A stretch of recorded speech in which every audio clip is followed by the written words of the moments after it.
Let's eat some pancakes. So let's just follow this one.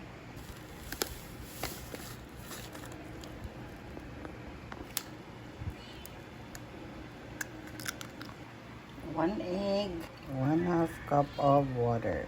And then let's mix.